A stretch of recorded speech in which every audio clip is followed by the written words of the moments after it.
Barbra Streisand remembers her last meeting with Robert Redford with a clarity that cuts through the years, a moment that feels like both an ending and a testament.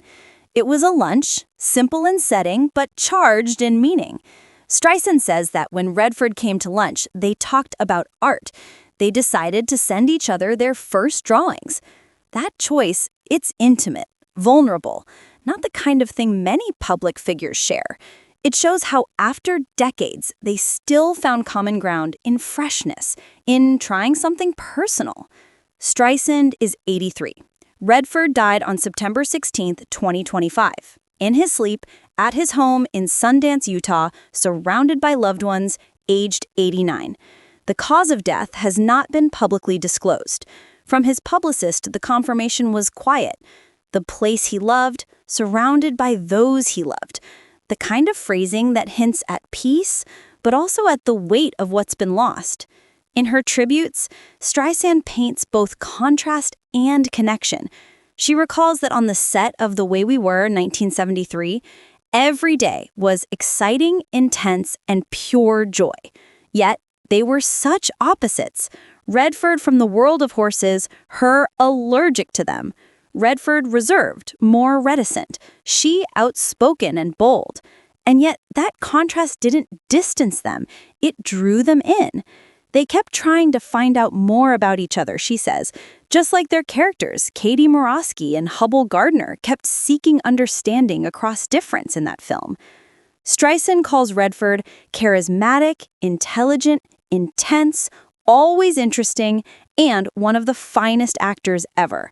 She says he was one of a kind and expresses deep gratitude for having had the opportunity to work with him. Those words carry love, respect, and also what seems like some sadness for what was, what is gone, and what remains in memory. She also recounts a final phone call they shared. It lasted over an hour. They spoke about their careers, their art, their politics, their memories. And before hanging up, Redford said, "I love you dearly, and I always will." Streisand reciprocated.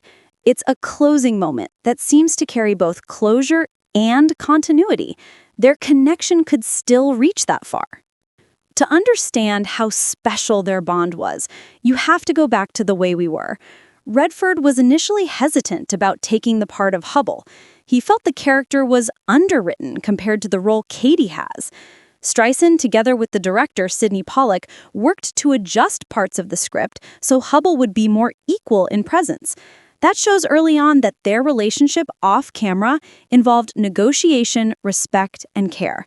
Their on-screen chemistry wasn't just about attraction or star power. It grew from genuine curiosity, where he came from, where she came from, what they believed. Streisand said Redford once asked her about her childhood in Brooklyn, what it was like. She thought him exotic, growing up in California. Redford's career beyond that film was immense. He starred in Butch Cassidy and the Sundance Kid, The Sting, All the President's Men, Out of Africa. He directed Ordinary People and won an Oscar for it. He founded the Sundance Institute, helped build Sundance Film Festival into a powerhouse that supports independent art, new voices. His activism, love for the environment, support for indigenous rights, his sense of using fame for good, all parts of why so many are mourning.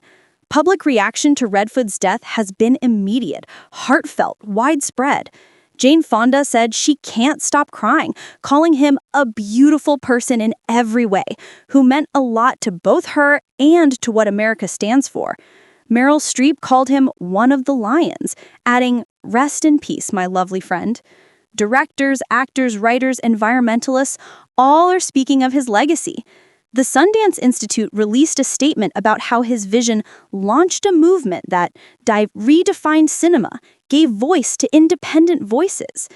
Streisand's statements stand out for their depth, not only remembering the work, but recalling the person. The contrasts, allergies, horses, personality differences are not caricatures, but gentle reminders of humanity. Her words about opposites are not about friction, they're about harmony, built across difference.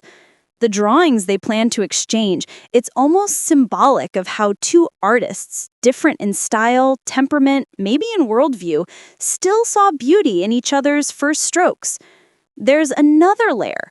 Her memoir, My Name is Barbra, 2023, already describes many of the things that made their relationship work: curiosity, respect, mutual pursuit of truth in art. That phone call, she recalls, the call where Redford ends with "I love you dearly," you see how their public partnership became a private friendship. Over 50 years since The Way We Were, the bond was still alive. For viewers who didn't know much about Redford, he's survived by his wife, Sybil Saggers Redford. He had children. He made indelible films. He built institutions. For viewers who know Streisand, she is not just reflecting on a co-star, but on someone who influenced her, challenged her, inspired her. Their last meeting, as she describes it, is not tragic melodrama. It's more poignant than that. It's about closure with love. This is more than a tribute. It's a portrait of what friendship looks like when it persists across decades: negotiation, admiration, affection, truth, and moments of vulnerability. The kind of friendship many wish for. And now, from this loss, what remains? The movies, the conversations, that final lunch, that final phone call, that promise in words. Love lasting in memory.